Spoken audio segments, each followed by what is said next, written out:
honestly think you'll achieve with it? The lockdown is a necessary precaution to control the situation. We have enough to handle as it is. But what are you doing to let people pass through? Most people just want to leave the city to meet with their family. We will reevaluate the relocation plan at some point, but for now, the lockdown holds. Now, miss, I've got work to do here. You really should stop looking for trouble and make sure your own family is safe. Hey, I heard what happened. How are you? Fine, I guess. Probably just really tired. They locked the whole place down. Put all of us in quarantine. I'm actually sitting in a plastic bubble right now. No kidding. Jesus, that's insane. What about you? How are you holding up? I'm on my first break now in 6 hours, eating a candy bar for breakfast. But I shouldn't complain, I guess. Sarah Helpline, how may I help you? Yeah, I want to report a missing person. It's, my brother. Okay, ma'am. What's his name? Trevor. It's, Trevor Sloan. And when and where was he last seen? We were at the, outside Madison Square Garden 2 days ago. He disappeared in the crowd. And then I, waited for him by the post office, but he didn't show up. I have no idea where he is, and now I'm all by myself. And these forced relocations, this dark zone, what is the point of that? We've already had a press conference on this. All the information is out there. Anything else is classified, and I can't comment. So you're sticking with the story that this is some kind of decontamination procedure? It's a delicate situation that we must take care of pragmatically. And we must focus on the bigger picture. There are millions of lives at stake here. 911, where's your emergency? Can you hear me? I left my store down on Bowery, and I need the cops here. I'm being attacked! Okay. Is your life in danger at this moment, sir? What do you think? I got the shop fenced up, but these hooligans are about to break through. If I don't get somebody down here, I'll have to take care of myself. All right, sir. Where's your shop located? Back off! I got a gun! I said back off, you hear me?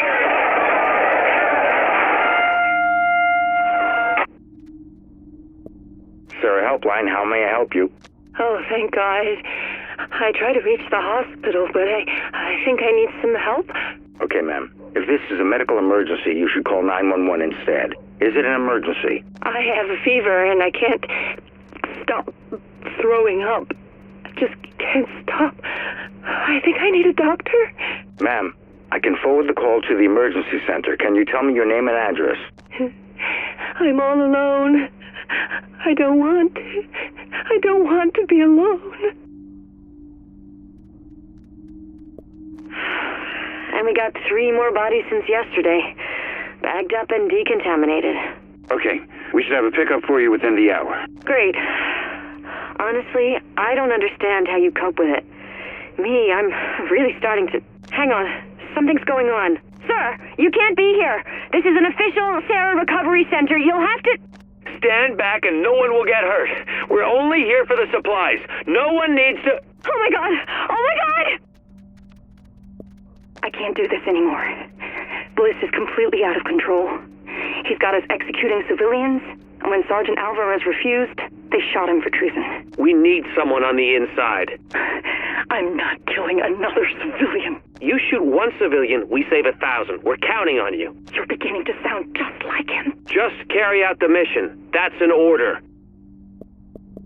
Coast Guard just caught Hales with 50 kilos of coke, paddling up the East River in a military surplus Zodiac.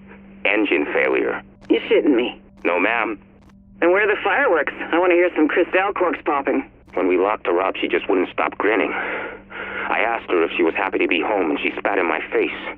Said, yeah, because now I get to take you all down with me. You think she's infected? I'm at the hospital right now. Don't tell me you're buying into Bliss's crap! Sorry to burst your bubble, hon, but people are savages. Yesterday we caught a guy taking a dump in a Sierra reservoir. Poisoned the whole neighborhood for a laugh. I've seen messed up things. That's my point exactly. But it's no excuse. Benitez has it right. These people need help, not a bullet in the head. And if you can't see that... Then what? Well, I guess it's over. Hey, baby. Looks like I'm coming to New York.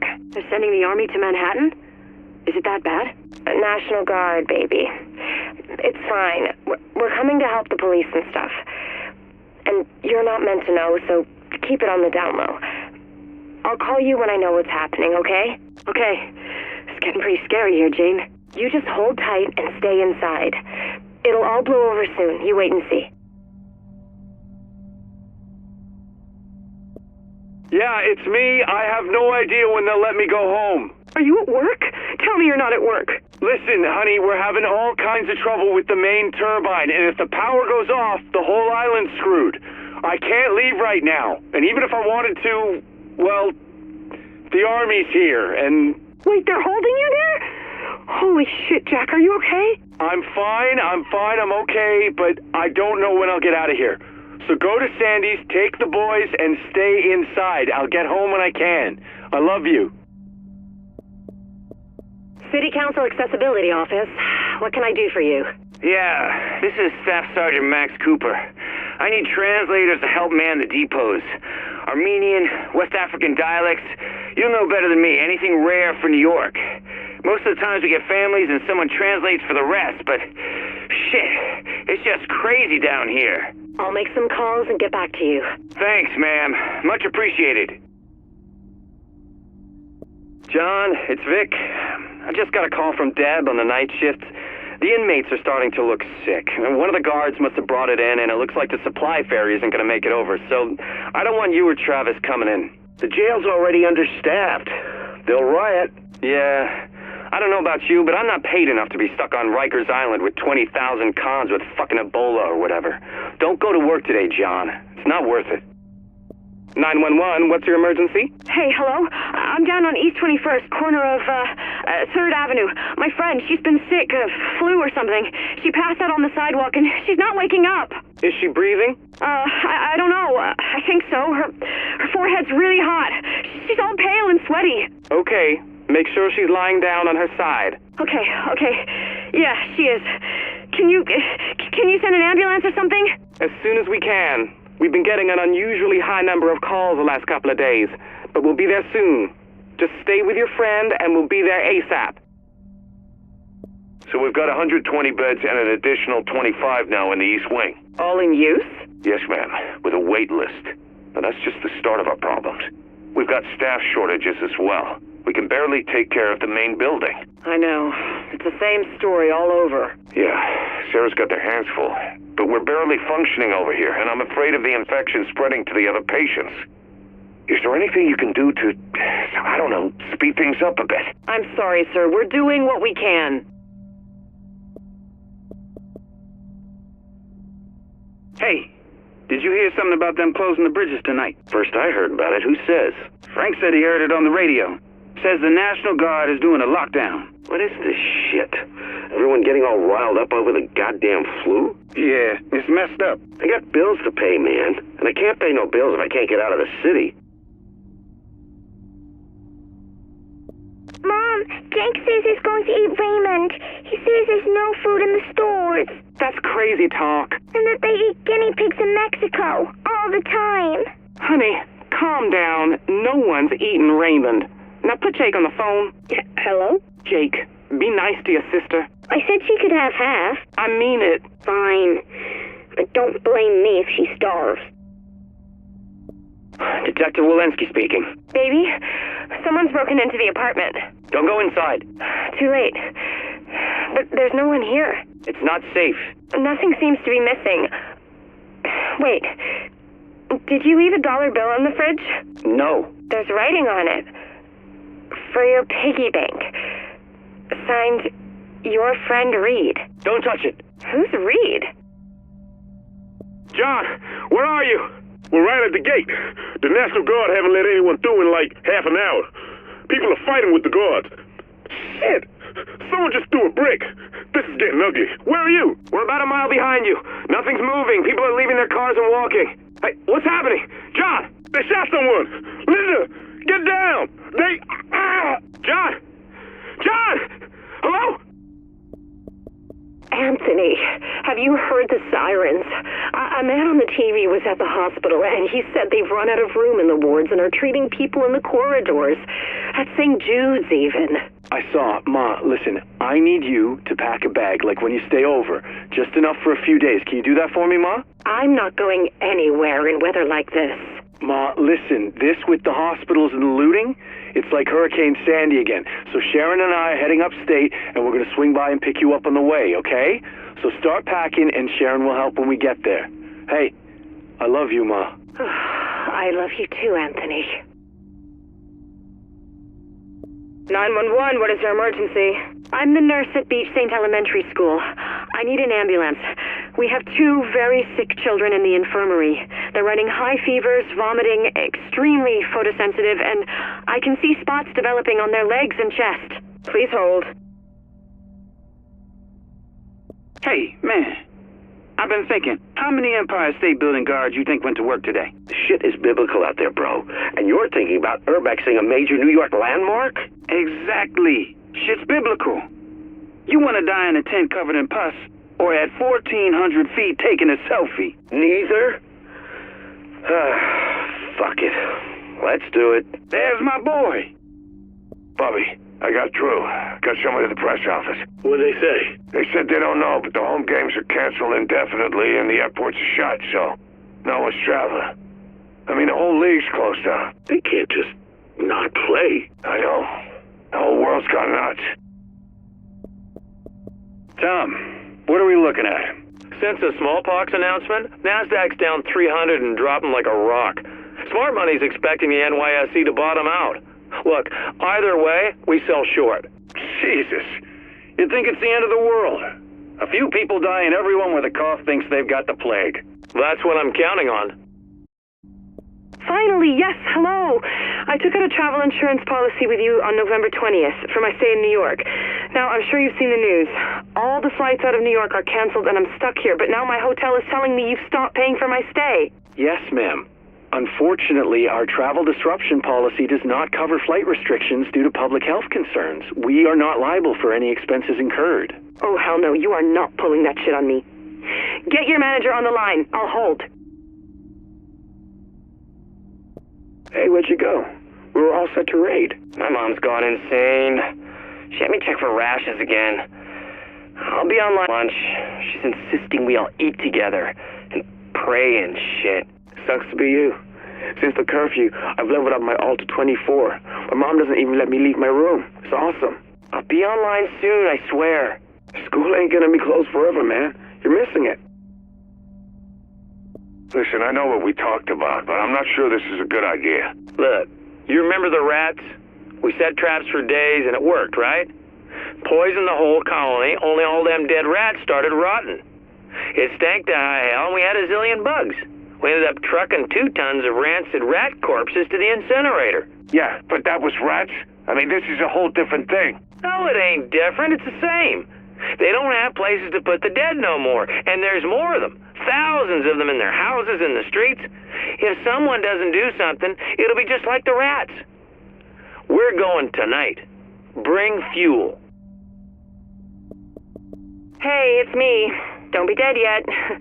I've been working on a couple of green poison bits for the open mic night. I want to run them by you. So I say, I was brought up Catholic. I'm really bad at it, but you don't change teams in the middle of a game, you know?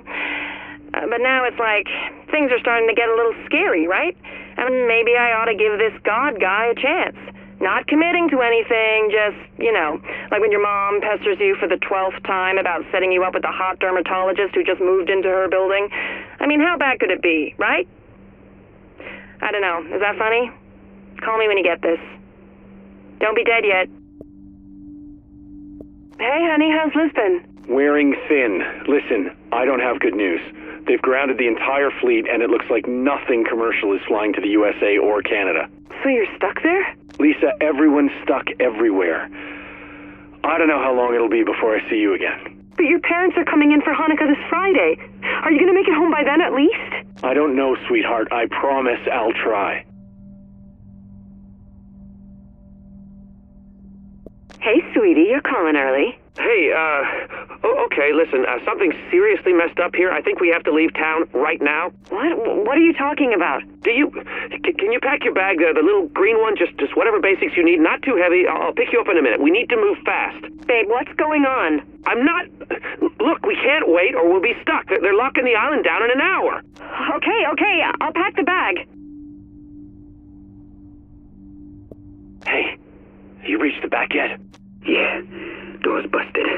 I'm going in. All right, let me see what's going on up front. You know, we should get some of those walkie-talkies instead. Cell phones are bound line. Hey, I hear some people back here. You sure? Yeah, come on. Grab your gun. Let's do this. Yo, this is Chris. Leave a message. Hey, asshole, where the hell are you? You were supposed to pick me up at the airport 3 hours ago. Thanks for that. I had to fight my way through a freaking mob to get on some shitty bus. What's up with that? You don't do cabs anymore? Anyway, all right, I should be at your place in half an hour. You better be awake by then. All right, later. I don't want to be here anymore. It's boring. I know, Bunny, but I can't have you here in the hospital. And Jane says I can't watch TV either. Says it's only bad news on there. She's right. But don't you have some DVDs you could look at? I packed some for you. No, I've already watched them. All right, Bunny. Well, put one on again, and I'll be back by the time it ends, okay? Hey, man. Think you could come here real quick? I got shit to do. What do you need? Hey, so this guy was in my bedroom going through my stuff, right? Hit him in the back of the head. Now I got him tied up in my bathtub. Shit, for real? I don't know what to do, man. He seen my face. He knows where I live. All right, I'll come over. You catching this? Afraid so. Is this the big one, you think? Might be. Good Lord. I'd hoped we'd never see the day. How are you holding up for supplies? 3 months worth. Checked the water filter last week. Yeah, we should be okay, too. You can never be too careful.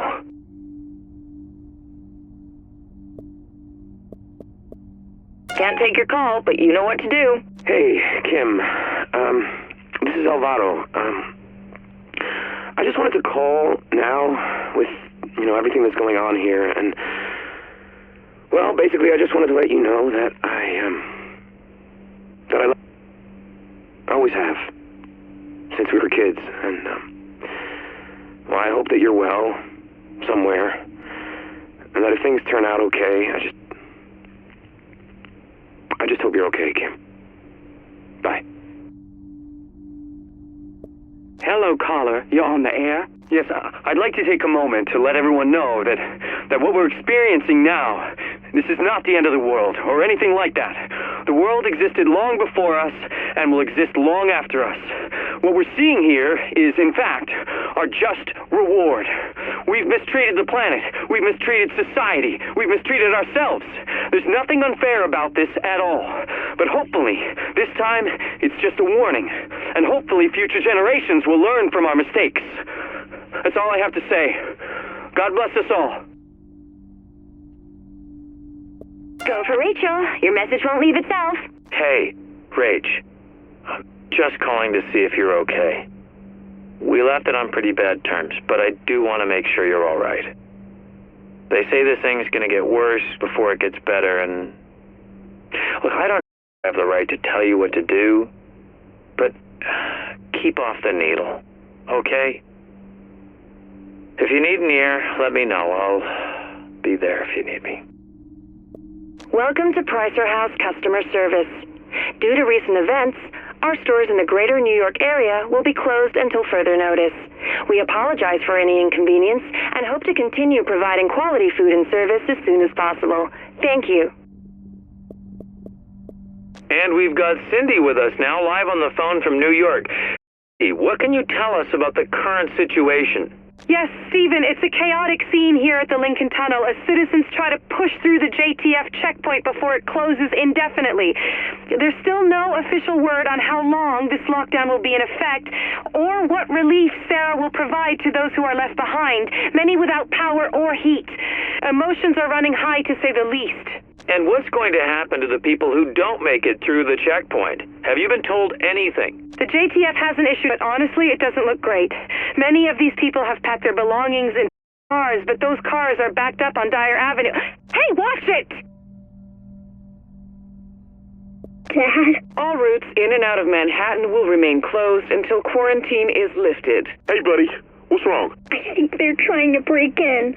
Open up! Police! Don't open. Call 911. They're not picking up. Dad, you've got to come home. I'm trying, buddy, but the goddamn bridge. They're breaking down the door. Al, did you get the gun from my desk? What? Go get the gun! Dad! Tell me some good news. Yeah, I'm looking at a big red brick apartment complex over by the East River. Looks easy to defend. No armor to speak of, and there's still people around. Rich folk. Shouldn't cause us any problems, and probably got a lot of food and shit stashed. I say we set up here. You and your boys shake the place up, cause some trouble, and see who fights back. Things are as good as you say. I'll talk to Lorraine, see what she thinks about moving in. Understand? Oh yeah, I feel that. Then get on it. Dad? Clara, what is it? I just shot a guy, Dad. He stopped moving, and I think he's dead. Where are you? Are you okay? No. Are you hurt? Did he hurt you? He was in the store, Dad. I had my gun, like you said, and he was in the pharmacy on 4th shouting at me, and he pushed me, and he... Are you okay? Did anyone see you? Come home, Clara. Just get home now. Okay. I'm okay. I got the flu pills, Dad.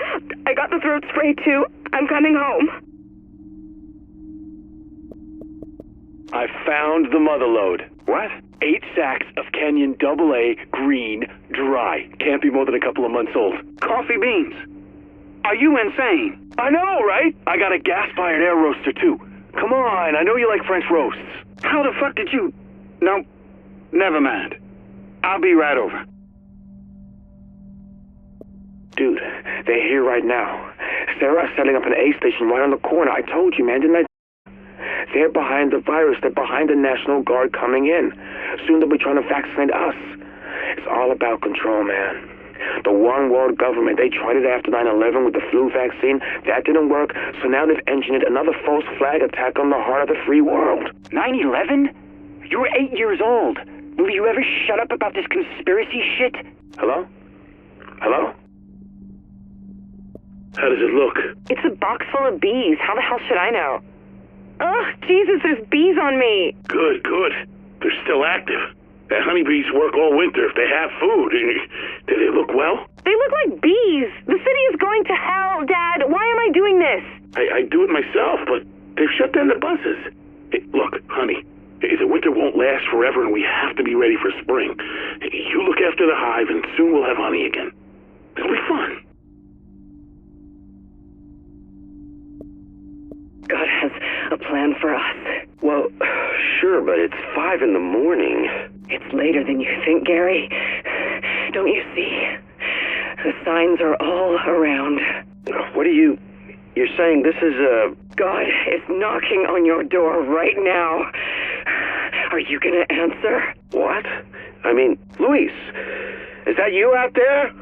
Why is your face covered? Are you sick? It's a test, David. Open the door. No, I can't. I mean... Don't you want to know if you've been chosen? You still have it. You haven't pawned it. Yeah, it's right where you left it. Good. Ammunition? Still in the box. Okay. And load it up and put it in your pocket. You want to be able to draw fast. Dad, I'm not going to shoot anyone. I know, honey. But just in case, just please do what I say and get over here. Okay?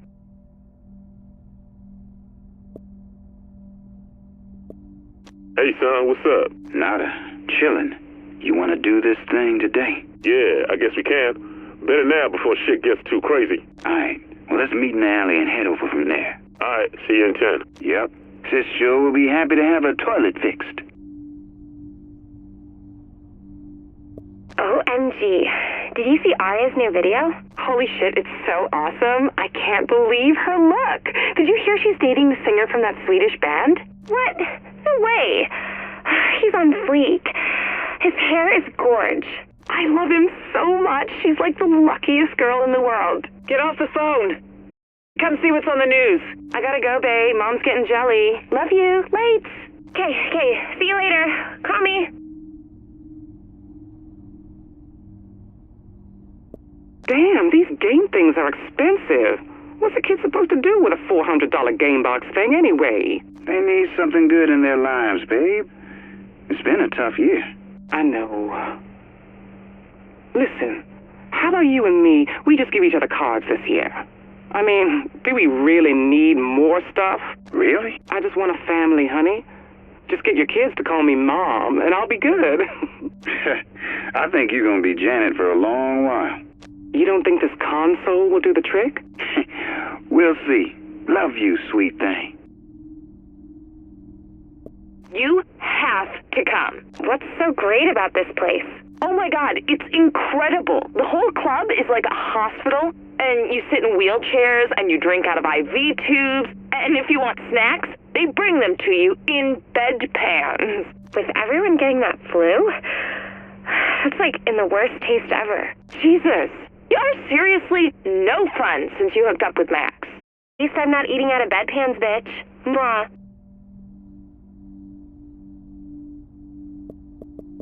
No, I'm not kidding. I'm sick to death of smelling other people's garbage, and I can't even stand on the subway anymore without some urban dance troupe gyrating in my face. And cabs?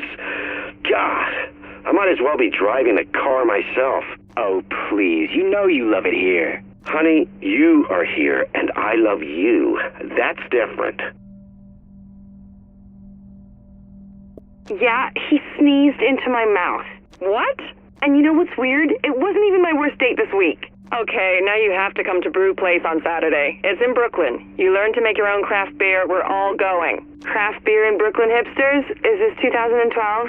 Navid is into you, big time. I'm putting you on the list. I bought the farm. Say what? Okay, I bought a farm. 40 acres out in Virginia. You're kidding. Right up in the Blue Ridge. It's mostly cleared, with a little bit of woods out back, and there's a farmhouse. I'm gonna raise chickens. You're a city boy. You won't last a week out there. I may not last a week here. Goddamn bugger sent 4 people in my building to the hospital. One of them died. I'm getting out while I can, and you should too. 3rd Precinct, Detective Mercer speaking. I hear you're looking for me, Detective. Start the trace. Why are you calling me? Because I like to watch you run in circles. We're gonna catch you, pal. You'd better believe it. Run as fast as you can. You can't catch me. You trace that? Yeah. Phone's registered to some 15-year-old kid in Hackensack. Just another wannabe trying to get famous on someone else's kills. It gets old, man.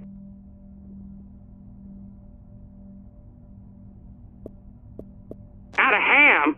How can I be out of ham for Christmas? No turkey, no meat, at least unspoiled. The woman said they'd have a delivery in 2 weeks. We could do a nut roast, I guess. Well, that doesn't sound very Christmassy. Chestnuts roasting on an open fire. Or at least an oven broiler. What's more Christmassy than that? Hey, what about hot dogs? We have some of those. We could cut them up into chunks, wrap them in biscuit dough from a tube, and call them pigs in a blanket. Hot dog chunks for Christmas dinner? Just like Santa intended. Come on, we can sell this. You know the kids will love it. Okay. Hot dog chunks it is. I'm dreaming of a chunky Christmas. All right, what do you have for me? Car crash on Madison. Huge pileup. Got some nice close-ups of the bodies, too. That's it? Well, yeah, it's good stuff. Blood and guts all over the pavement. You're wasting your time. We got hospitals, riots, sick kids. Get me some of that and you'll make the news. All right, I'll see what I can do. Can't answer right now, but please leave a message. Hi, honey, it's your mom. I just wanted to let you know we're in a cab on our way into the city now. I know we said we wouldn't, but your dad managed to find a really nice deal for a hotel. And we both just wanted to see you, what with everything that's going on. Traffic's a nightmare as usual, but seems a lot worse going out of the city on a Tuesday. Isn't that odd? Anyway, call us back as soon as you get this. We'll see you soon. Bye. Okay, people, listen up. I've been getting a lot of questions about this Directive 51 thing, and the people with the orange wristwatches, and with all the other crap we got going on. Nobody knows what the hell's going on. Well, today's your lucky day, because I'm going to give you the short version, and after this, no excuses. Right, so, first things first, yes, we got to do it. Directive 51 comes right off the president's desk, which means it's totally on the up and up. Someone invokes it, you listen.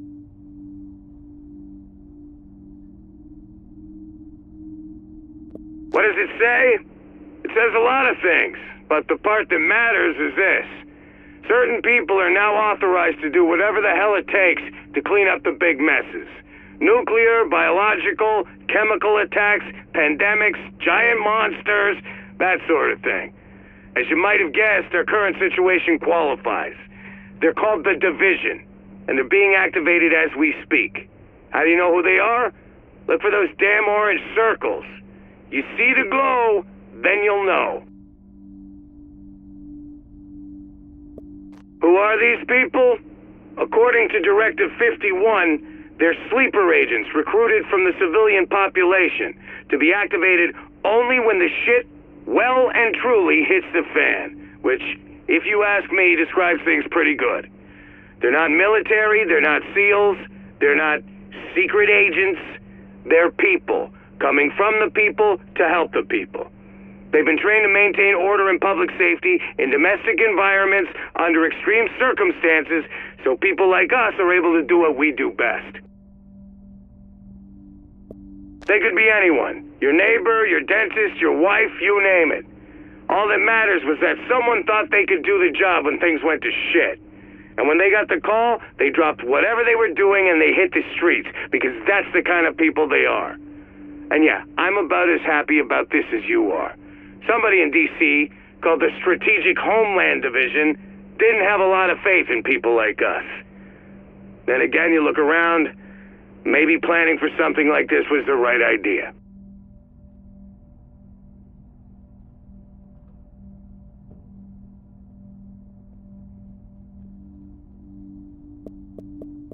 Anyway, you meet a division agent, you offer them any and every bit of aid you can, because they're the ones who are supposed to help us get out of this mess. Look, I know we've been busting our butts.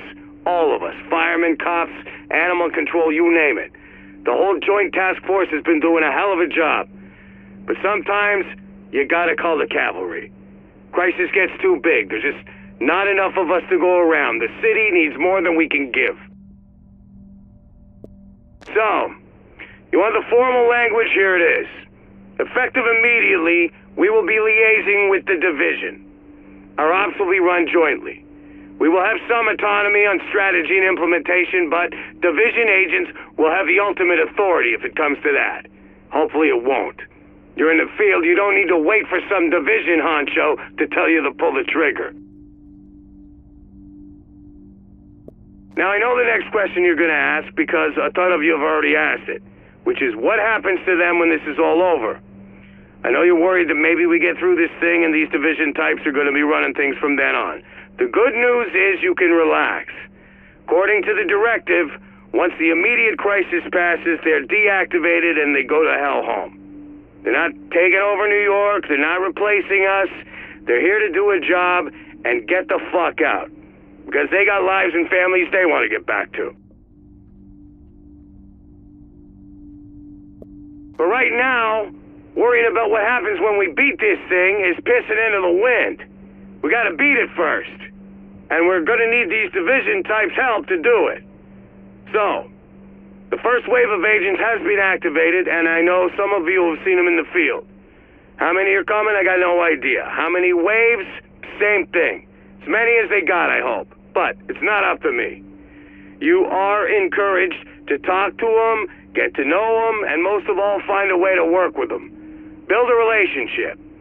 They may be feds, but they're also New Yorkers.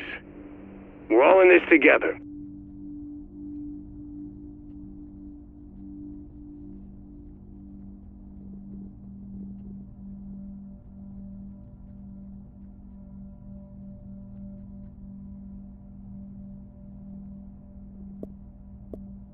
Where does this Directive 51 thing leave us? doing our damn jobs. You're still gonna be on the streets. You're gonna be helping people. You're gonna be doing the same thing you've been doing. In the ops centers, people like me will be playing advisory roles. We're gonna fall under division authority, but if that's what it takes... Look, we've been through this before. 9/11, Sandy. Fed stepped in because we needed him. Things get bad enough, that's what happens. We don't have to love it, but we do have to do it. Some of you might be old enough to remember the old Dark Winter exercise when the feds tried to simulate what something like this would look like. Turns out they predicted this shit show pretty accurately. That's what got Directive 51 written in the first place. Now we get to live with it. Hey, bro, it's me. Sorry I couldn't pick up. I was hanging out with that girl I told you about. Vanessa. And yes, when I say hanging out, I mean exactly what you think. That's all you get. A gentleman doesn't kiss and tell. Anyway, thought I'd check in, see how my nephews are doing. Mom keeps leaving voice messages asking me when I'm coming home for the weekend. Can you please explain to her that busy college students have to spend weekends studying? She might actually buy it, coming from you. Gotta run to class. Call me back. Later. Hey, Dano, it's me. I know, but things got a little hectic. My soc essay took longer than expected, and then Vanessa got sick, and, you know, I wanted to bring her chicken soup, stream Gosling movies with her and stuff, be the doting boyfriend. You gotta get into the city and meet her sometime soon, man. But not this week. She's still sick as a dog, and this thing seems to be going around. Wouldn't want you taking a bug home to the boys. Anyway, tell Mom I'm sorry, and I promise to get out to PA for the holidays, okay? You're the best. Later. Hey, Danny, it's me. You probably heard about what's going on. They're still saying flu, but I don't know. I took Vanessa into the ER again last night. It was bad. She had a fever of 103. She was hallucinating and, well, yeah. They kept her in this time. I'm not family, so they won't tell me anything. I don't think they know anything anyway. I'm still fine. Make sure you tell Mom. But it's getting weird. So many people are getting sick, the hospitals can't handle it. And they're setting up clinics in the parks and shit. It's fucked up. I'll try you later. Hey, big brother. It's Joel.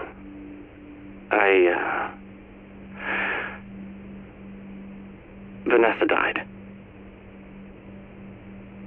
That's gotta be the most fucked up thing I ever said. A month ago, we were sexting in Comp Lit this morning. They wouldn't let me see her. I told them her family's in Hong Kong. They know the airports are shut down.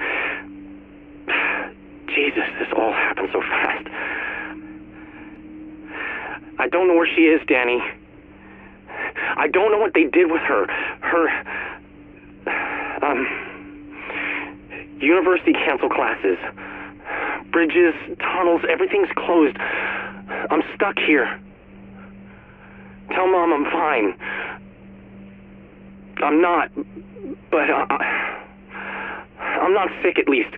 Call me, please. Danny, got your voicemail. Cell service is hit and miss these days. Like everything. Power comes and goes. You don't find a place to sleep before dark, nobody lets you in. Too afraid you're bringing a disease with you. Those nights, I end up in a hallway somewhere. Or sleeping in an alley under a cardboard box, like some kind of bum. It's fucking cold in this city, you know? Like, I knew it was, but when you can't get away from it, you realize it is a lot colder than you think. Nobody's got spare food. I'm running out of ramen. Don't know what I'm gonna do when that happens. Mom's gonna be fine, Dano. Yeah, I'm sure it's something else. It's Joel. Don't know if these things are getting through. Tell Mom I love her. Tell her I'll be home soon. Dress it up however you have to. Just make sure she believes it. I don't want her lying there thinking. I'm hungry, Dan. Jesus, I'm hungry. I need a fucking pigeon raw if I could catch one.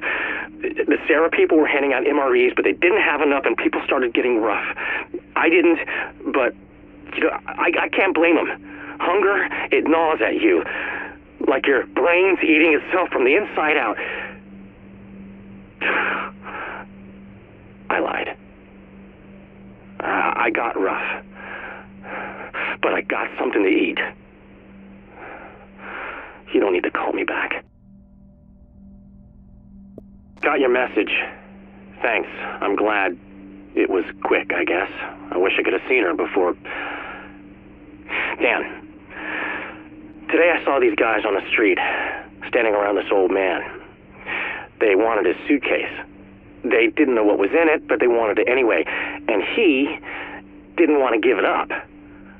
So they knocked him down and started kicking him hard till he passed out. Danny, I was one of them. Get out of town. All right, put the boys in the car, go to the lake, and take Dad's shotgun. The three of you can live there for months.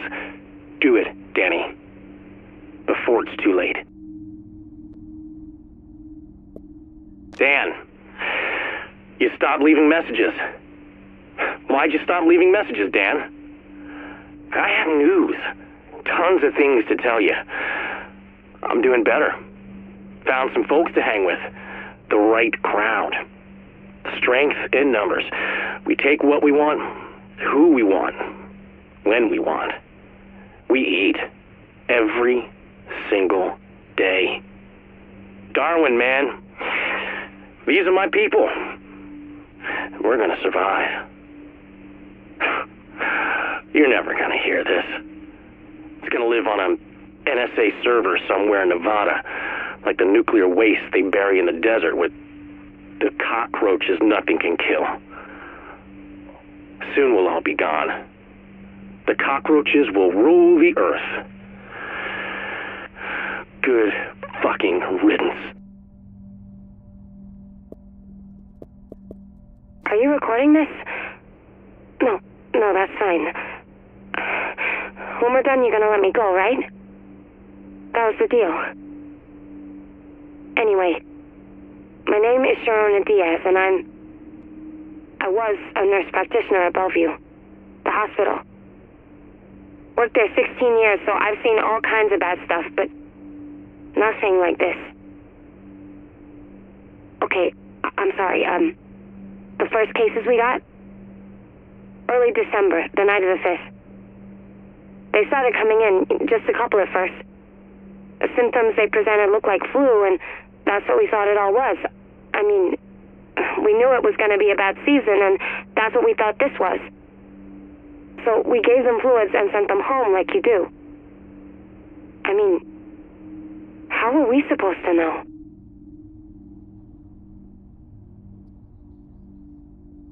But the thing is, the patients kept on coming. I mean, you work ER, you're always ready for a bad night. But this was every day, and it never stopped. More people coming in, same symptoms. You'd see parents shivering next to their kids, with the kids trying to keep it together, and your heart, it just broke for them. 3-4 days of this, we're pretty sure it's not flu. DCD was calling every couple of hours for updates, and they asked all these questions that made it pretty clear they didn't think it was flu either. What the disease control department finally told us was scary. This thing, nobody was saying smallpox yet, was virulent at 2 parts per million. Direct contact airborne contagion too. It was scary. Then the governor declared it an emergency and they locked the city down, and we realized what kind of hell we were going to be in for. the National Guard moved in. But what were they gonna do? They weren't doctors.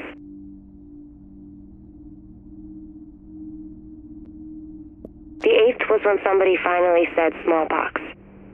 Word came down that we were supposed to inoculate healthy patients with smallpox vaccine, even though our supplies were old and nobody knew if it would even work. The thing was, it didn't. People kept getting sick and coming in, and we just didn't have the room. We did what we could to make people comfortable, but we just couldn't stop it. We couldn't even slow it down.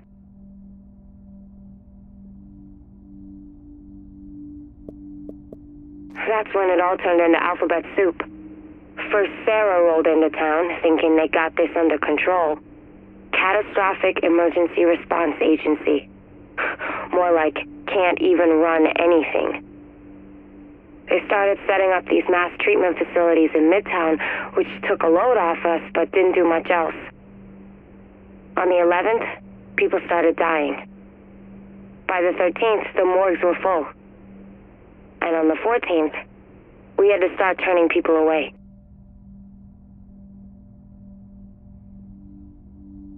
It was hell, you know? But we couldn't do anything for them. We were out of beds, we were out of medicine, the staff was starting to come down with it. It was a nightmare. By the 17th, they shut us down. Too much risk of infection, they said. More like they wanted to concentrate all the patients in those Sarah Field hospitals. Maybe keep it away from the rest of the city.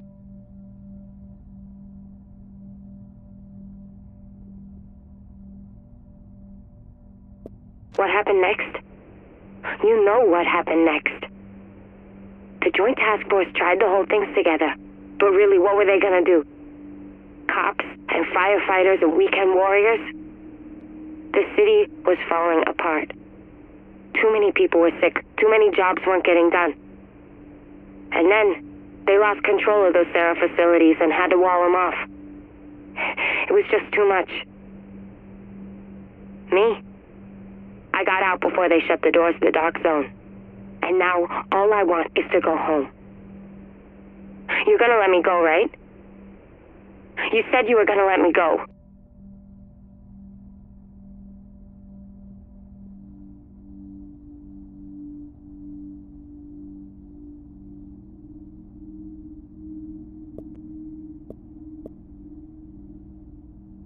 Understood.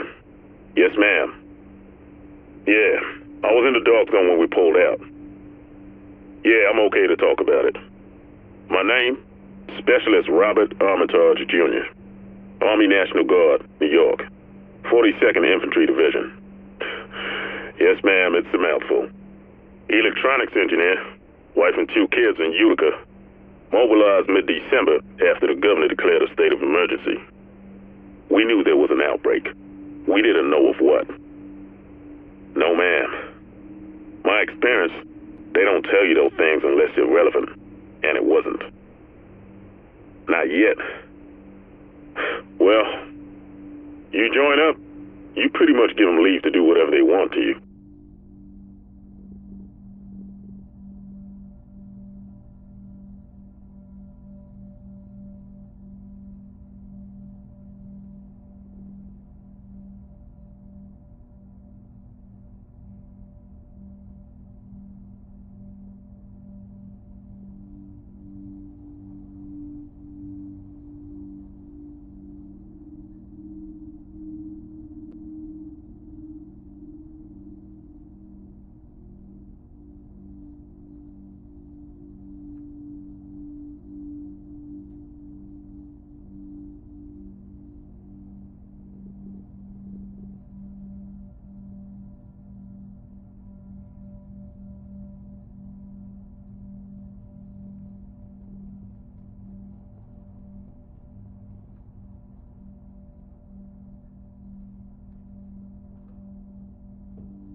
When did I get to Manhattan?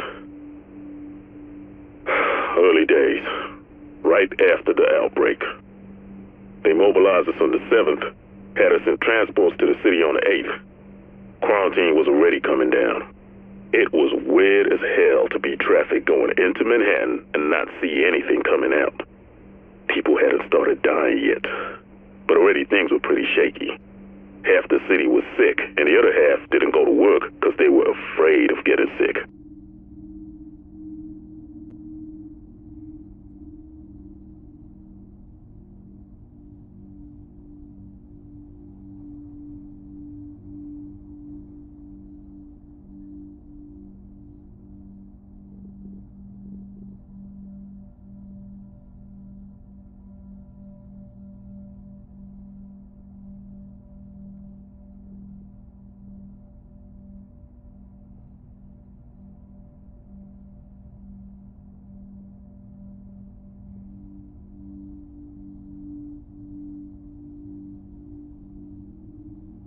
Our initial orders were to liaise with Sarah and provide support, build aid stations, and help him set up those field hospitals. City policing we left to the civil authorities, though they could see we were getting stretched pretty thin. But we built structures. We safeguarded supply drops, we handed out blankets and water bottles, and we held the line on the quarantine. Nobody was getting off the island, not if we could help it. Had to shoot a few people who tried. I'm not proud of that.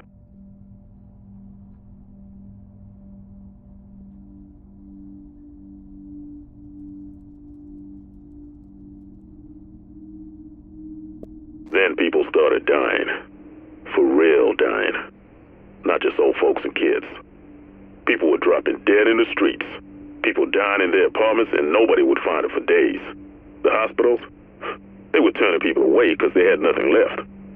But that was okay, because Sarah had those mass treatment centers and they were going to be it. By that point, the cat was out of the bag on the smallpox thing. But we still had hope, you know? Sarah was going to beat this thing, and then we were all going to go home. Meanwhile, the city was falling to shit around us.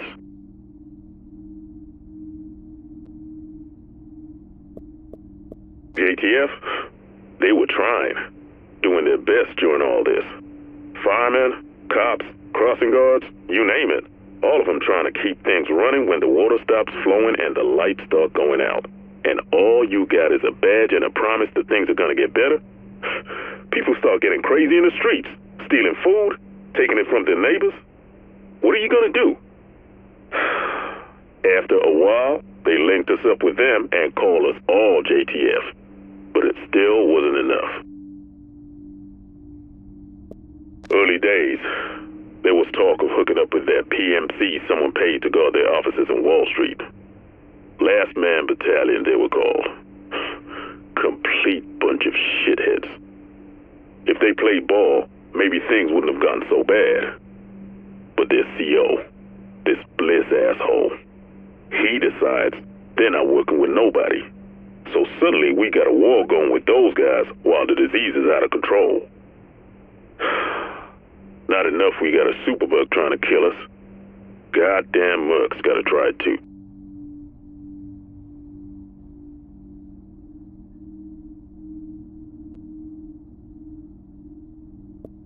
But that's all besides the point. Because the real problem was those treatment centers. They failed. Everybody died. The patients, the doctors, the nurses. The poor sons of bitches dumping bodies into the mass graves they had to dig in Central Park. Everyone. People dying on the inside, people shooting at us on the outside. When they finally told us to pull out, it was a blessing. Except now, all that's behind barbed wire. Yeah. That's where your dark zone came from. And the things I've seen, I don't care how much you're offering. I'm never going back in.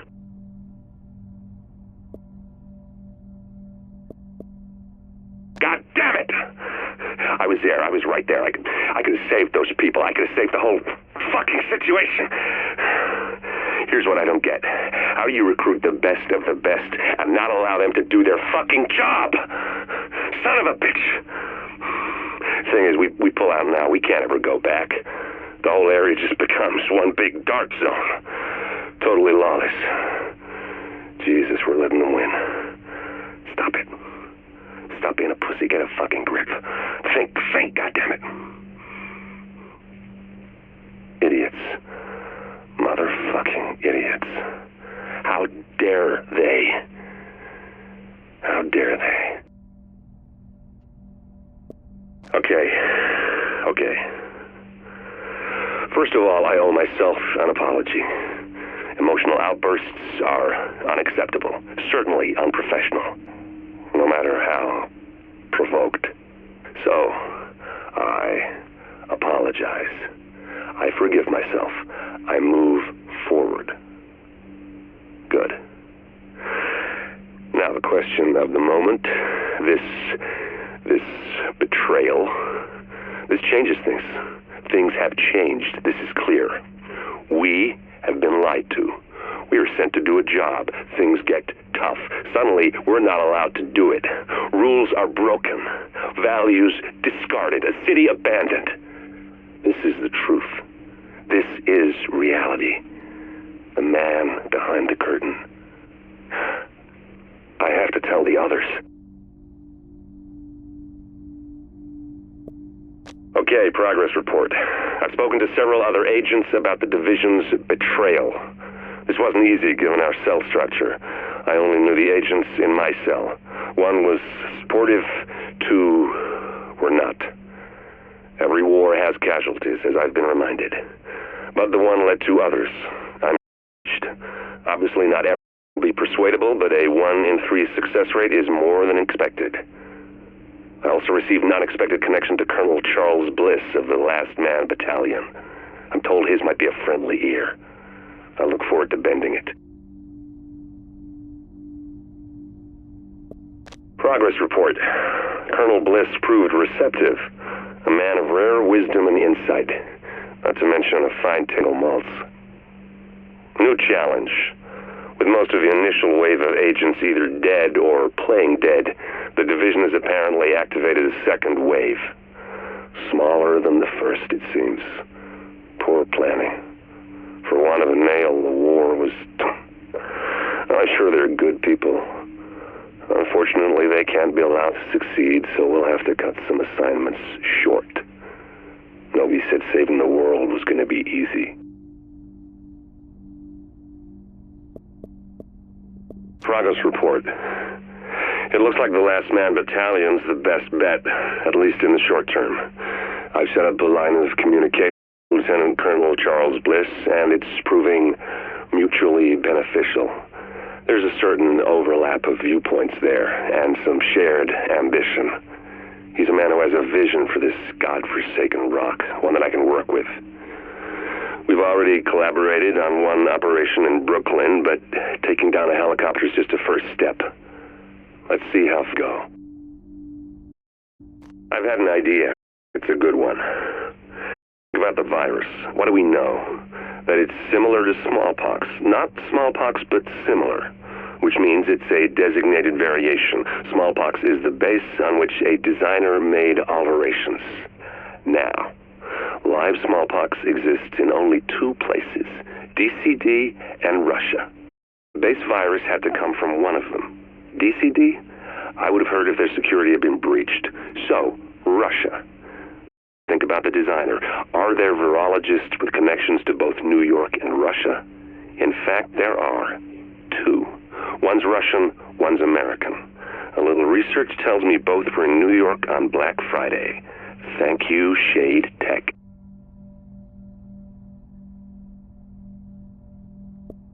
Let me rethink things a little.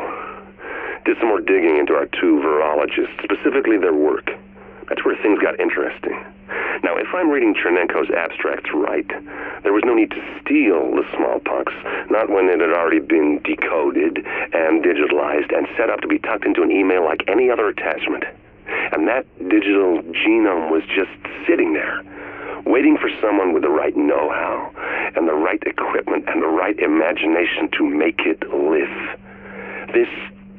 This version of New York is just a start. The possibilities are endless. Is there a limit to what can be done? Let's find out.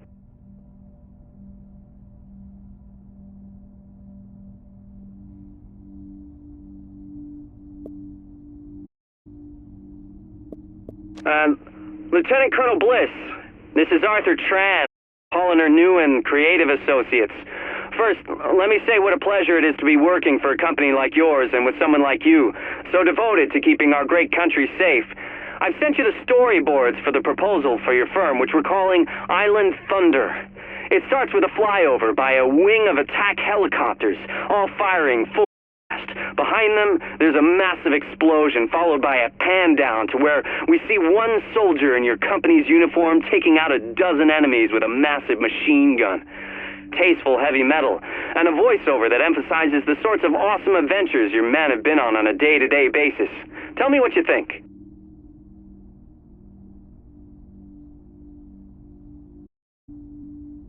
Mr. Tran, this is Charles Bliss calling. I wanted to let you know that I got your message and I looked at your storyboard, and that your ad is the biggest piece of crap I've seen. And that includes the time I got trapped marching behind 16 elephants in a parade. You show no understanding of what my company is, what my people do, or what sort of high-character individuals we're looking to recruit. So, you have a week to do better, or I'll fire you and we'll do better. Do I make myself understood? Bliss out.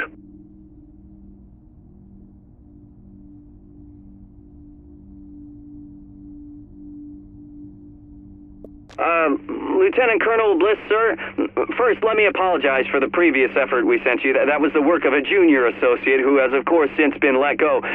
We've assigned all of our senior staff to your project, and I think you'll be very pleased with the revisions. It's a very simple concept. Just you, talking about your service and the idea of loyalty and duty. And I think we can bring it in at well under your budget, so call me back and let me know.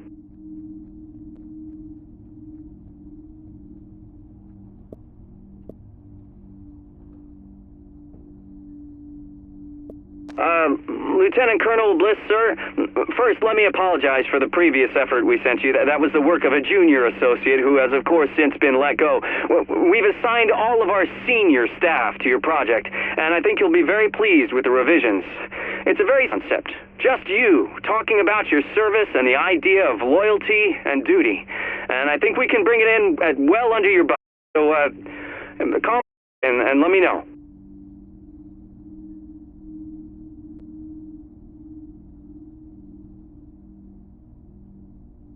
This is Eva Acosta, Urban Spelunker. Day 2 inside the city that never sleeps.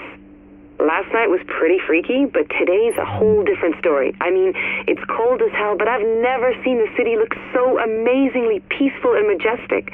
The sky is ice blue, and everything is covered with snow. There are huge icicles hanging off the trees. It's like a picture-perfect... This is Eva Acosta, Urban Spelunker Extraordinaire. New York has been cordoned off by the government, and I am in the most exclusive club in the world, Manhattan. Thomas and Blanca got their asses cut by the JTF. Not me. But then they don't have my mad parkour skills. I'm exploring the city and reporting what I see, taking nothing but photos and leaving nothing but footprints, and maybe the occasional audio recording, so people know where I've been and the incredible things I've seen here. The adventure begins.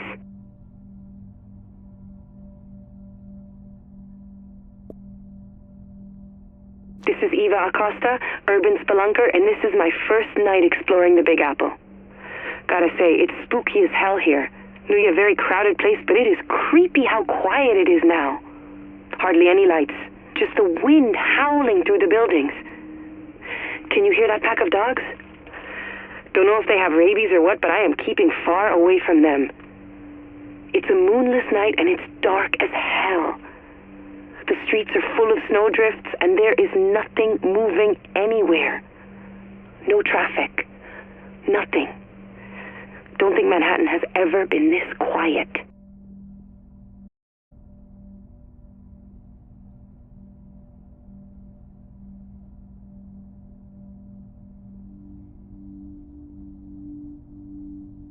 This is Eva Acosta, Urban Spelunker.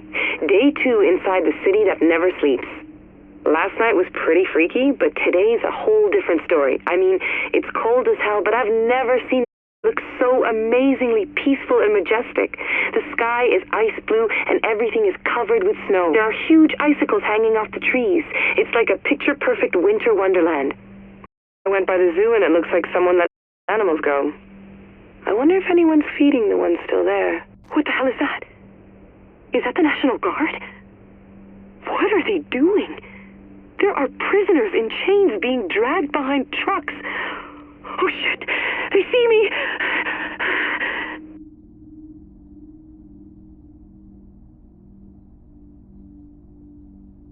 Eva Acosta, Urban Spelunker. Day 3. Yesterday some assholes shot at me. Soldiers. National Guard, maybe. I don't know who they thought I was.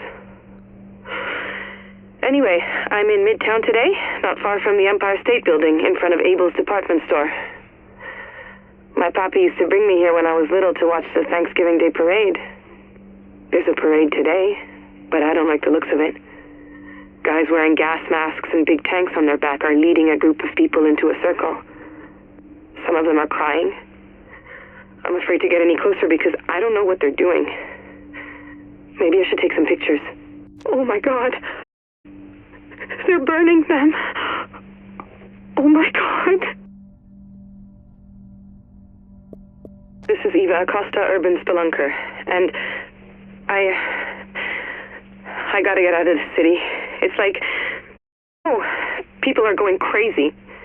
I'm at Abel's, and there aren't any shoppers, just looters. The windows are all broken, and people are just taking what they want. They're laughing, they're screaming, they're fighting over shit. Where are the cops? Where's anybody in charge? I always thought I was some kind of anarchist. Flipping off the man, fighting the status quo. I camped out in Zuccotti Park for Occupy Wall Street. I protested the G7 summit, but this is just sad. There's a woman on the street and she's bleeding and she's crying and no one is helping her. And I can't either because if those looters see me, I don't know what they'll do to me.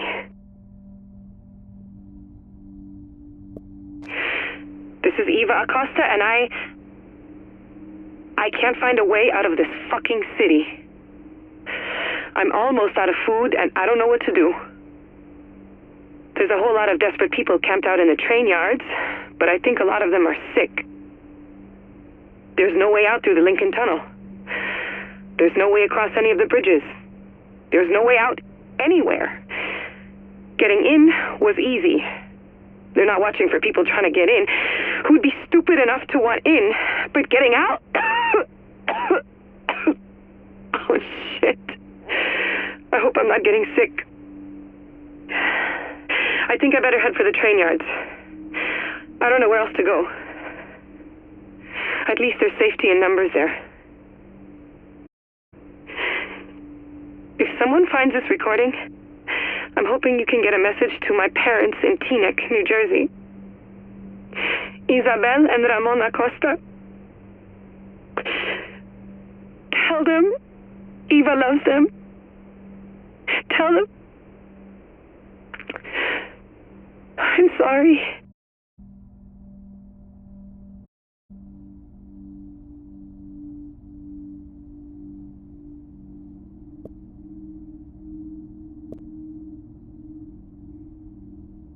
Now, this city needs a hero. And I will give them that hero. I have always known that it was my destiny to someday be Manhattan's last defender of truth and of justice, and now is my time. It is time for me to don my mask and my cape and to go forth into the streets and to punish the wicked and to defend the innocent. It took the dollar flu, the so-called green poison to trigger my latent powers. But I became indestructible. I had become the living symbol of this city, and I have sworn to protect it. Rikers, the LMB, the strange men with the flamethrowers, I fought them all in the name of justice.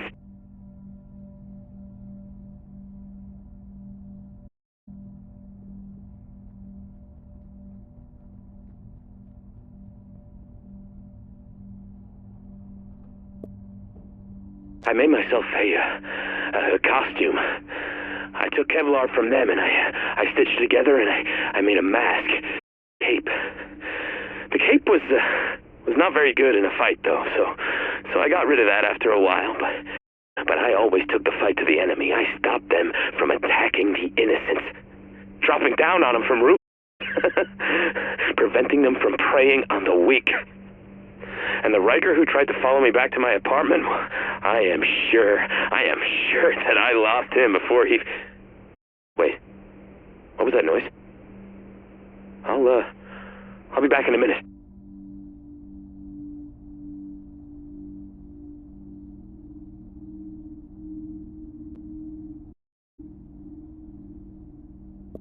It's been a long time, my friend. A long time since I told you about my adventures, my duty to the city even. You see, I was attacked by a great many of those escaped prisoners, but I fought them. And even though I was outnumbered, I escaped through the window. I haven't been back since. It's too dangerous. All my notes, all my gadgets, my tools of justice must remain behind. But I will find a new lair. And I will plot my revenge. And when the time comes, I will re-emerge once again and show them the power of justice.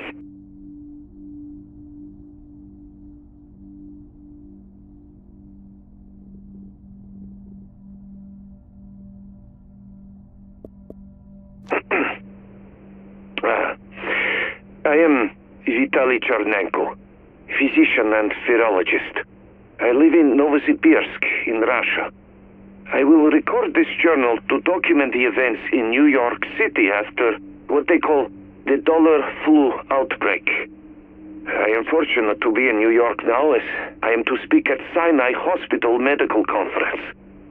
I hope to be of some use in this crisis. I have, how does one say it, mixed feelings. One does not wish others to suffer, but for virologists it is also excellent opportunity to learn. The first does not cancel out the second. Oh, I should add, English is not my best language, but more people speak it here than Russian, so I will use it.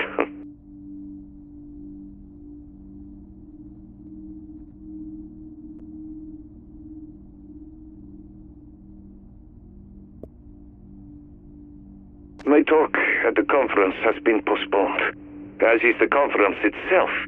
This is not a surprise. The Russian consulate has called me in. I am to stay here in the consulate building until the crisis has passed. It's very comfortable, more comfortable than my hotel, in fact, but here one feels a little bit like a prisoner. Am I not more useful to help with the study of green poison? This is what they are calling the virus. If I can work with others? It feels like the bad old days. At least I still have my phone and internet. I will try to stay up on how things develop. Perhaps I can be of help from here.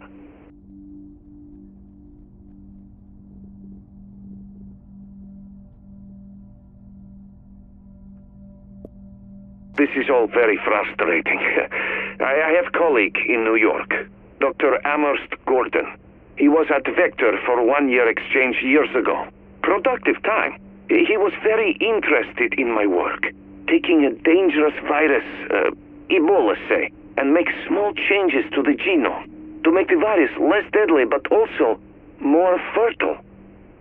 In the end, a harmless version will win out over harmful one. That is the idea. At the time, it was theory. Now, maybe it is possible using computer and modified 3D printer. I want to speak to Dr. Amherst and see what he thinks. I have called him, but he has not yet answered.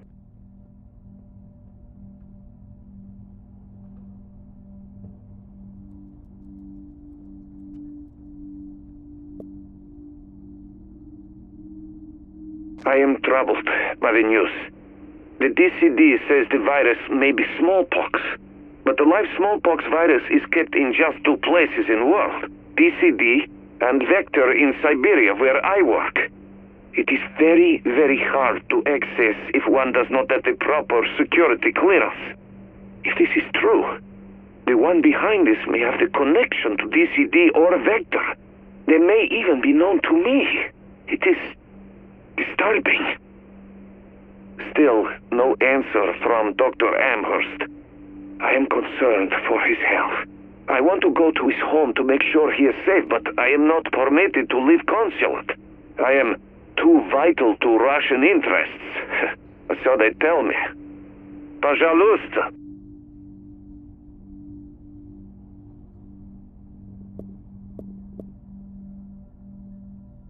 Watching and reading the news, I am now convinced that the virus is not smallpox, but rather modified virus based on smallpox. Why? Because the symptoms are similar, but... what is the word? Tweaked. Faster transmission. More lethal. Optimized. This is what I was trying to defend against. Modified virus is weaponized for terrorism. I remember having long talks with Dr. Amherst about it. The consul will not allow me to contact the DCD and share what I know. They say soon we are leaving the United States. That I am so close to being able to help, yet so far makes me angry and terribly sad. I still have heard nothing from Dr. Amherst. I fear the worst.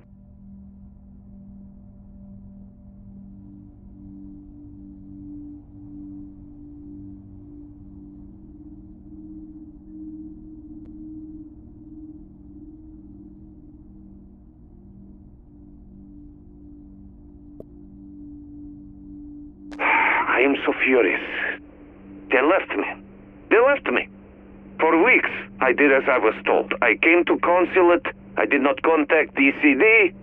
I stayed hidden while an epidemic raged outside. And I might know better than anyone what is really going on. I hid so well, it seems, that they forgot to tell me of the evacuation. They left... This is a wonderful English phrase. In the dead of the night. I have no words. And now I'm here, in the city, under martial law, with no protection. There is only one benefit to this. Now there is no one to tell me I cannot contact DCD and offer my help, or find Dr. Amherst. Now I am free. I hope it is not too late.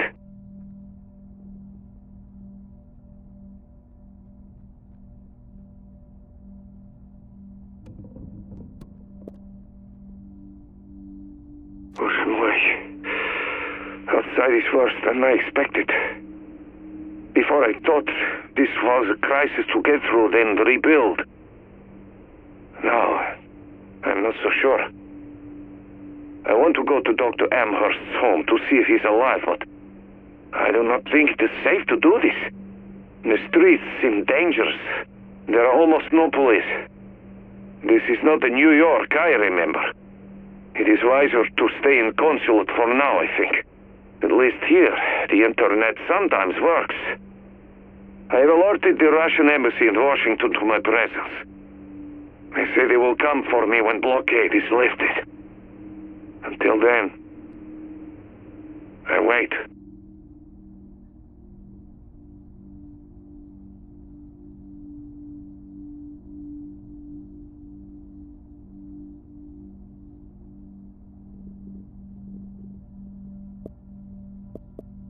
Hello?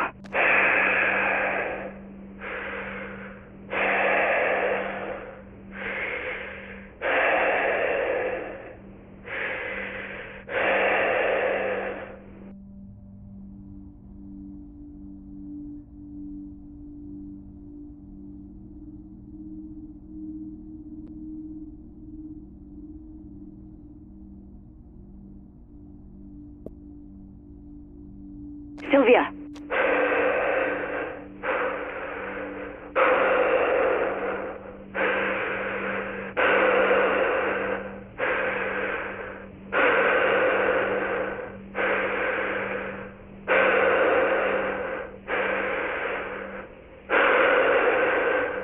Rick, hi. Finally, I've been waiting all day for you to call. I've got someone here who's been dying to talk to you.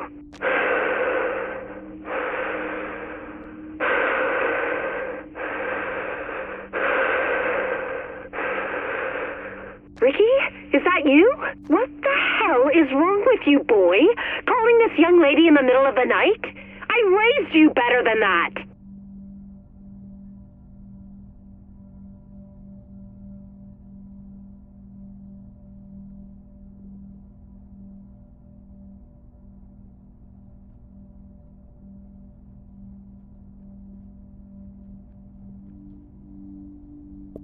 Yeah, it's Rick. Hello? Who's there? You like that, huh? Having someone call you at 4 o'clock in the morning?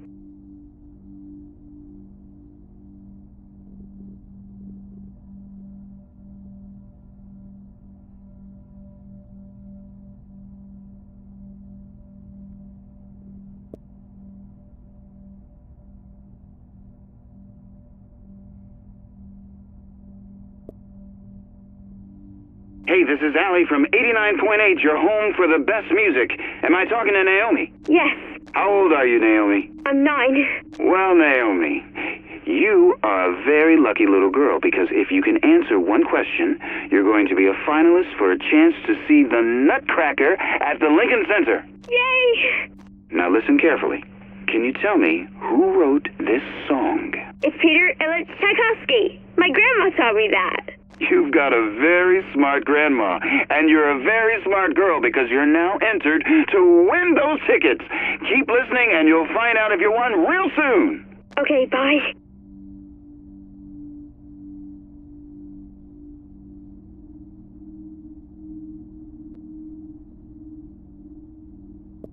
Hello, this is Naomi. Hi again, Naomi. This is Allie from 89.8 again, and I have some good news for you.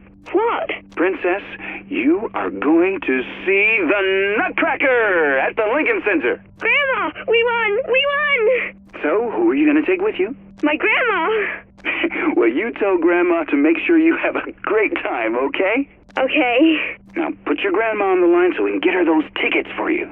Okay, Grandma!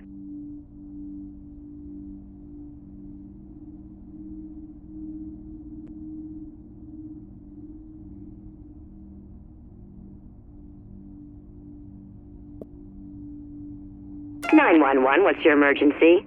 Nah, just kidding. It's me, Jen. I can't answer right now, but leave a message and I'll call you back. Peace. Hi, Jen. It's me, your husband, remember?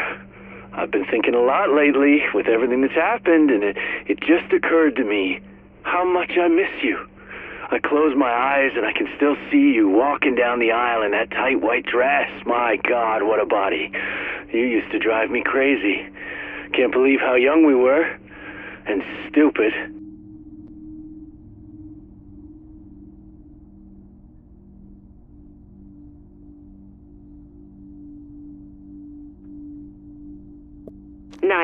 What's your emergency? Nah, just kidding. It's me, Jen. I can't answer right now, but leave a message and I'll call you back. Peace. Hi, it's me again. There's something I wanted you to hear. Listen. It's birds, Jen. After 9 years behind bars, I can't tell you how refreshing that is. I've got to go now. I got some last-minute Christmas shopping to do. But don't worry, you'll see a lot more of me soon. Remember how I used to say even prison couldn't keep us apart? Oh, and I ran into your boyfriend. He says hi. Peace.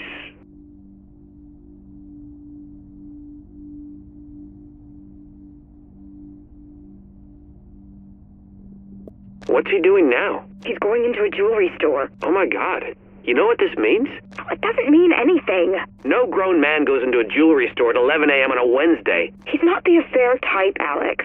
Then why the hell are you following him? Hey, Jay. Guess who got seats to the game tonight? You got tickets? Yeah, Lamar couldn't go, so I was like, who do I know who's a giant hoops fan? I'm actually not feeling that well. Are you sure? Look out your window. What the... is that you in the limo?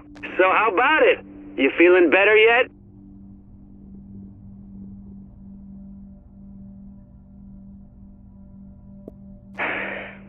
Mom, it's Renee, and I hope you get this message. I'm okay, but I can't get out of Manhattan, and everyone's getting sick. I had to have a couple of drinks to get up the nerve to call you.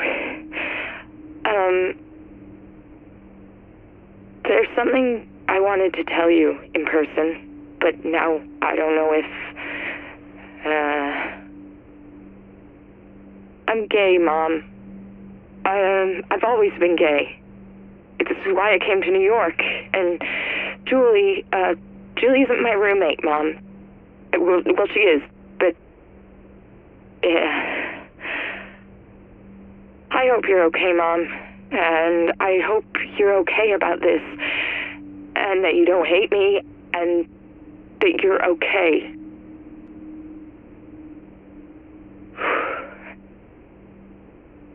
I love you, Mom. I love you.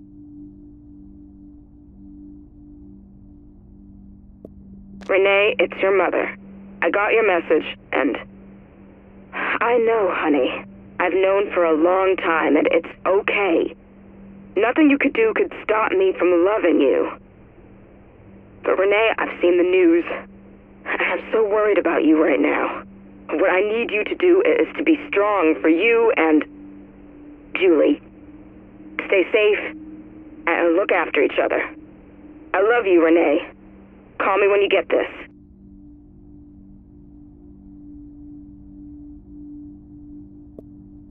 Hello? Hello? Can you hear me? Can anybody hear me? I don't suppose anyone can. Not really, not anymore. Not with the city and the state it's in. And my little piece of it, that's what I want to talk about. My neighborhood. My name is Sarah Cardozo, and this is my story.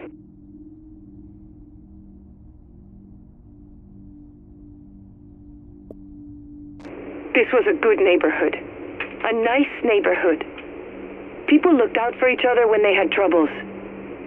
It was that way too, after the green poison first hit, at least for a while. We took care of each other because it was the decent human thing to do. We watched what was going on elsewhere, and we were proud that we weren't like that. At least, we didn't start out like that. Lately, I don't know. People are leaving. They're drifting away. The neighborhood is changing. People are focusing more on taking care of themselves. I don't blame them. There's this feeling in the air, this idea that things can't stay like this forever, and that they're going to get worse before they get better. So I think things are going to get worse real soon now.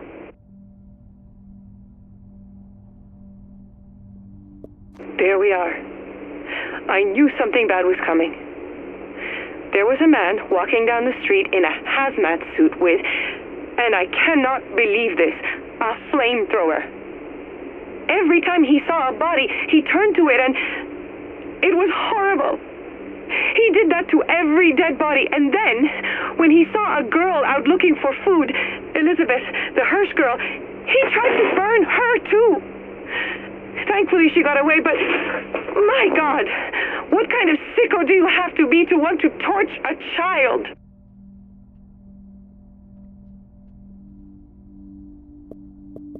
Well, the man with the flamethrower isn't alone. They call him and his kind cleaners. How do I know? Because soldiers came marching down my block and announced that my neighborhood was under the protection of the Last Man Battalion, and that if we knew what was good for us, we'd behave. Someone asked a few questions, and that's how we found out about the cleaners, and about those nasty Rikers, too. The island's more dangerous than I thought. Okay, there is no explanation for this. None whatsoever. I heard one of those awful cleaners coming down the street and hid in here so he wouldn't see me and decide to set me on fire. 2 2 of those men in the LMB uniforms went out to meet him. They had guns. Guns! And you think they'd tell him to stop, wouldn't you? I mean, the way he could burn the entire borough down. But what do? They start joking with him. One even lights a cigarette, filthy habit, on the flamethrower, and then the 3 of them march off together like they're the best of friends. I don't understand it. I just don't. But I'm going to follow them and try to find out what's going on. Okay, I'm following. They're marching back, the one with the fancy new neon sign. I don't think they've seen me, but they've joined up with more soldiers and some of those criminals and a couple more cleaners. They're all laughing and having a good time, which is good for me because they're not looking around to see if anyone's behind them. These are terrible risks I'm taking. I should just go home right now. I should just run before they notice me. I should...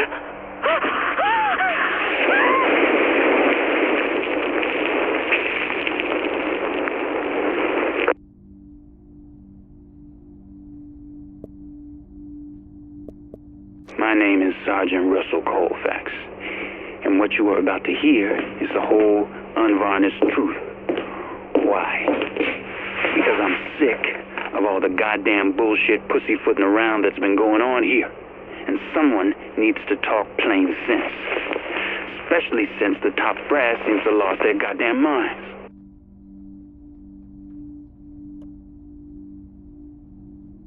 Listen, I've been with the company for 6 years. Did multiple tours in the sandbox for Uncle Sam before that. Been deployed on 3 continents. Served as a peacekeeper, as a trainer, and as part of a private security detail for the president of some country you probably ain't never heard of. So, I've made my bones. I've been with this outfit through all sorts of shit. But I have never seen anything like what we are doing now. And that ain't a good thing. When we first came to the island, the mission was simple. Protect certain buildings and their contents from looters, thieves, and vandals. It was a good clean-up. When those punks came over from Rikers Island, we stopped them in their tracks. I guess they thought it was going to be easy to roll right over us. But we held the line. Taught them a lesson about fighting with discipline, too.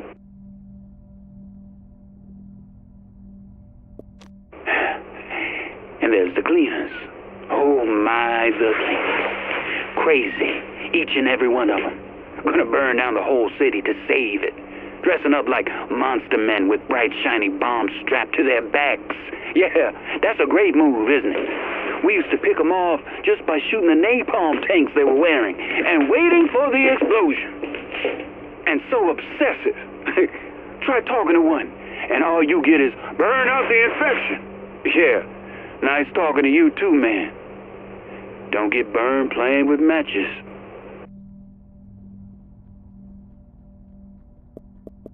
So imagine us, the LMB, last bastion of combat discipline on this island. Professional soldiers, from top to bottom. Now, imagine us teaming up with the Rikers and the cleaners. Because that's exactly what we're doing. We're going to be patrolling together, doing joint ops, everything. And I have got to tell you, I don't like it one little bit.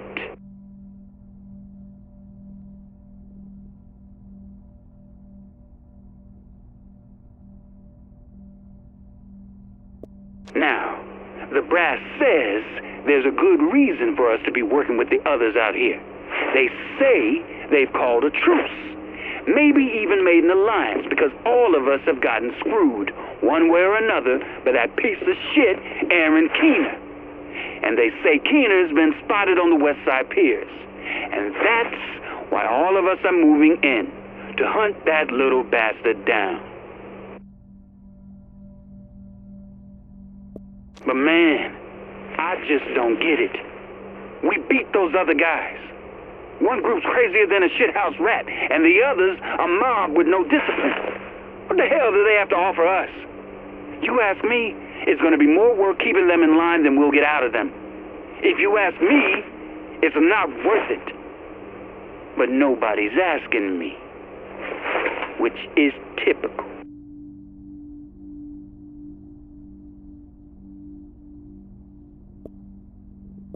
Hi, Grandma. It's Elizabeth.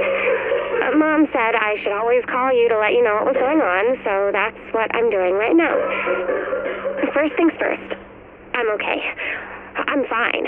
I caught the dollar flu, but then I got better, so you don't have to worry about me anymore, okay?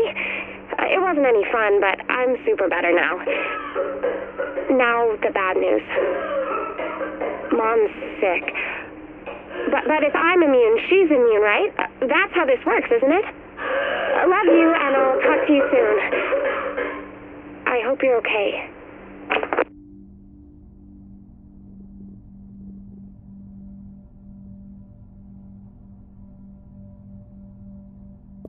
Grandma? It's Elizabeth. Mom's dead. I woke up this morning and went to give her some water, and she wasn't moving. She wasn't breathing. And I tried everything. I swear I tried, and she wouldn't wake up. She got sick because she took care of me when I got sick, and now she's dead. I don't know what to do, Grandma. I'm so sorry.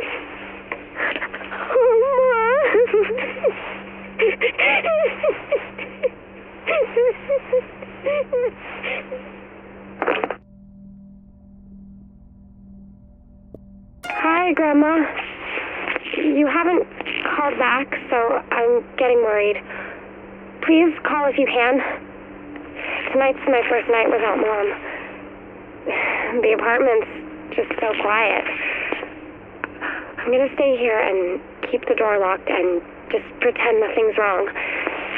Because if I think too hard about it, about everyone getting sick and Mom dying and you not answering the phone, I start to think about how bad it really is out there, and I can't face that. Not tonight. Not without Mom.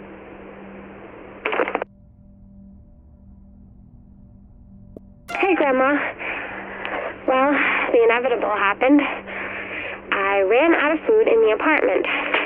It only lasted longer than I thought, but that's mainly because I didn't think I'd be able to eat some of Mom's stuff, like the quinoa. Turns out that if you're hungry enough, you'll eat anything, even if it tastes like yuck. But once I finished that, I had to go out and find food. It wasn't easy. All the stores were empty of everything. They had smashed windows and knocked over shelves. So I went looking other places. Some of the neighbors' apartments, mainly. And I took food from the ones who aren't going to miss it. It feels creepy, but I don't have another choice.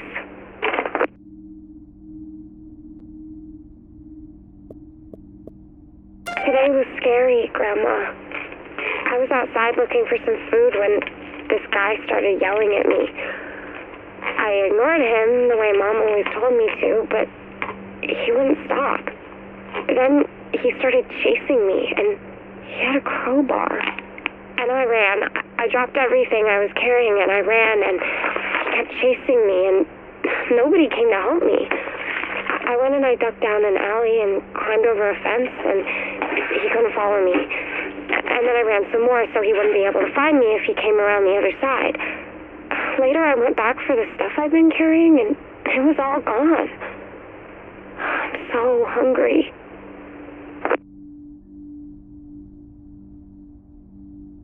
Hey there, Grandma.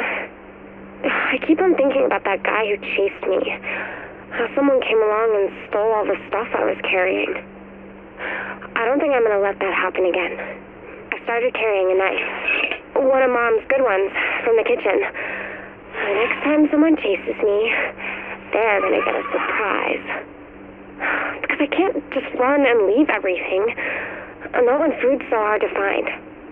Not anymore.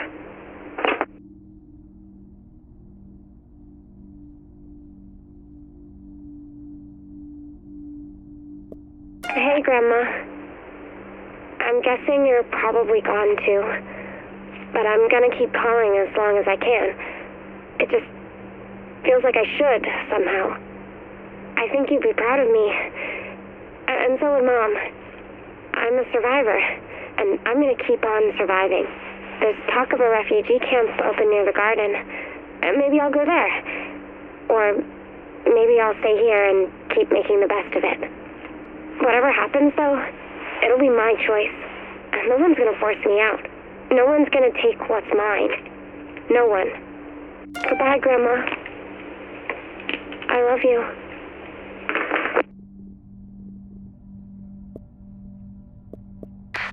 I don't need to explain myself to anybody.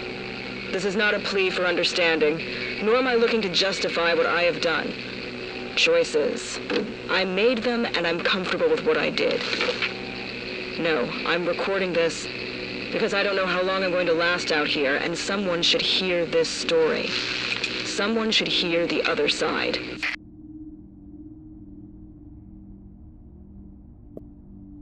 I started out a shade agent, bright-eyed and bushy-tailed, ready to go in and save the city. But you know something? This city doesn't want to be saved. At least not unless it's on its own terms. And what we were trying to do was too little, too late. There were too many dead, too few of us, and someone was picking off agents like it was going out of style. Whatever we were doing, it wasn't working. I got out, loaded up on gear, and then went on the run, in the dark zone. Someone came looking for me, another agent. I could tell he just wanted the gear, didn't care if he brought me back dead or alive. When he got close enough, I dropped him. And you know what I felt? Absolutely nothing. I hadn't killed one of the good guys. I hadn't killed anyone who was part of anything I was. And that gave me an idea. The dark zone is full of abandoned equipment if you know where to look. I know where to look. I took all the abandoned Shade commo gear I could get my hands on and set up shop in my hidey hole. No, I'm not going to tell you where it is. Besides, if you're hearing this, you've likely found it anyway. So I took that gear and set up my own network, tapping into Shade frequencies and targeting users ID'd as rogues. Why? Because I didn't like being hunted, and I thought a little intel could go a long way for someone on their own out there.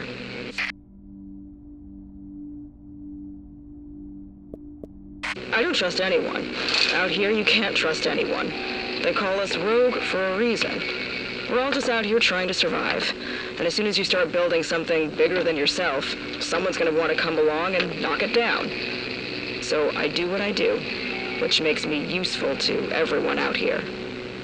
Hopefully that gives them a reason to keep me around rather than puts a bullseye on my back.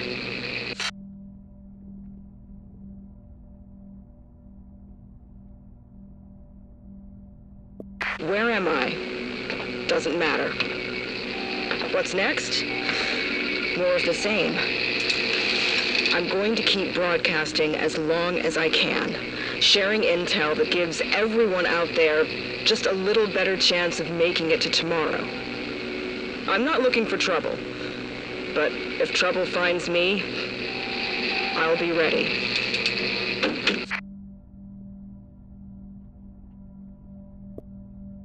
Hello? Can you hear me? Hello? Oh. Yes. My name is Ruth Massey. I've lived in New York for 32 years, and I have a question for you. Who is Rick Velassi? I mean, we all know who we think he is. He's the loudmouth who keeps talking on the radio about what he thinks is going on.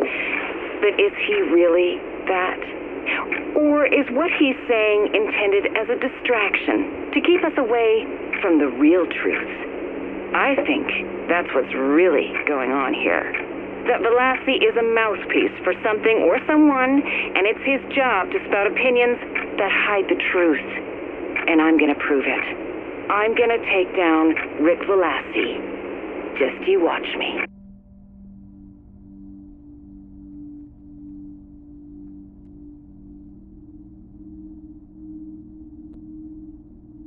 Did you ever wonder why Velassi's on the air and nobody else seems to be?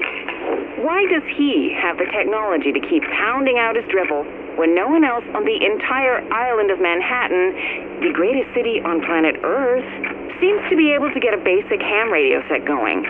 And let's face it, he doesn't seem like the handiest guy to have around. I don't think he's the sort to build his own equipment. Do you? I think someone set him up to be the voice of Manhattan during the crisis. Tell me I'm wrong. Go ahead. I dare you.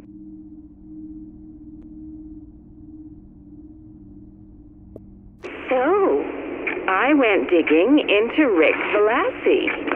There's no waiting for documents anymore. It's all help yourself, if you can find it. And if the docs you want didn't get turned into kindling to keep someone from freezing to death. But here's the interesting thing. I couldn't find a thing on Velassi. No driver's license, no draft records, no nothing. Now, maybe I was just looking in the wrong place. Or maybe the records were destroyed by accident. But maybe there is no Rick Velassi. He's a ghost. It's something to think about.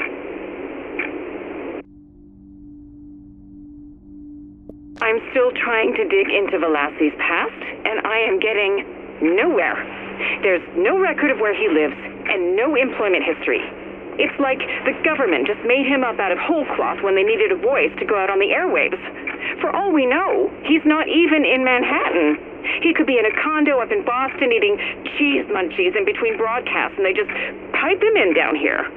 It's getting too big. I am losing sight of the edges of the web.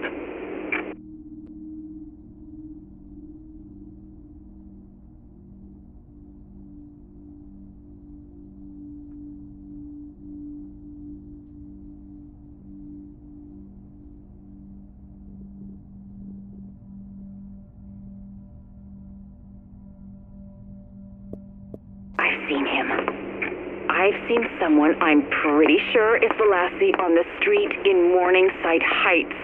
That must mean he lives somewhere close. I'm surprised he even comes out of his lair at all. He must think he's special somehow. Or that he has protection. Yes, I'll bet that's it. If that is Velassi, it could be a government plant to distract me. But you know what? It doesn't matter. We deserve the truth about Rick Velassi and whoever he's fronting for. I will follow him. I will keep an eye on him. I will find him. And then I will find out the secrets he's hiding. I promise you, we will know the truth.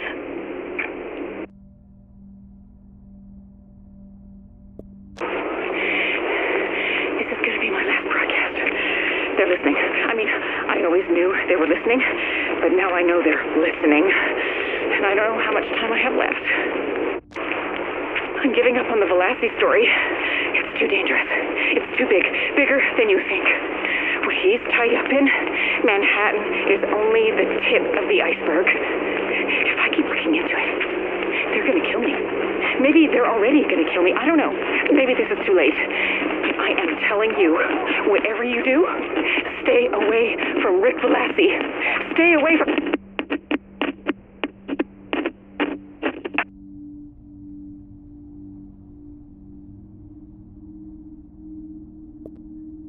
Hello, this is Aaron Keener. Now, don't tell me you've forgotten me. I'm the bad guy, remember? Oh, I didn't cause any of this, but if you ask the JTF, I sure as hell made it worse. Of course, if you're asking the JTF for anything besides some bottled water, you got bigger problems. But the news is simple. I'm alive, I'm real, and I'm not done yet. Not by a long shot. Anyway, I hear you've been looking for me. Does Lau know why? Do you? And right about now, I'll bet you're wondering if I was ever even here on the west side. The answer is yes, I was. You can look for me all you want, and so can those morons with the golf clubs and the flamethrowers. But you will never find me. More questions? Well, I'm sure you got dozens of them. Like, why the West Side?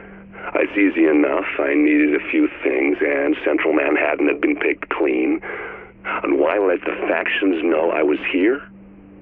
To get them to chase me and the JTF to chase them and pull their eyes off the prize. And what's my end game? Well, that I am not telling. But don't waste time getting indignant. Instead, let's talk facts. You are not going to catch me. Not even close. Let's put that another way. If you had even the faintest shot at getting a hold of me, do you think I'd be taking the time to send you a message? Both of us are smarter than that.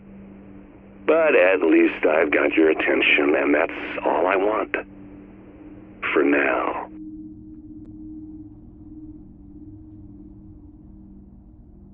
The quarantine as it's set up is good. Good at keeping idiots on the island. Oh, sure, the Coast Guard's watching the water and the JTF's guarding the bridges and the tunnels. But the thing is this. The weakest component in any system is people. All it takes is one guy who'll take a bribe, one optimist who thinks he's smarter than everyone else, one desperate mother or father who'll do anything for their kid, and the whole system breaks down. And that one little slip, that one tiny crack, that's all I needed.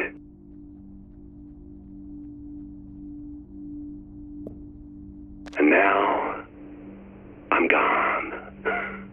There's a whole wide world out there for me to take a big bite out of. Now, maybe you can figure out just how I did it. Maybe you'll decide to do the same one day, when you get tired of fighting an endless fight for people who just aren't worth it. When that time comes, maybe you and I can work together, after all. Just one last thing. If you ever get off this rock, don't come looking for me. When I need to, I'll find you.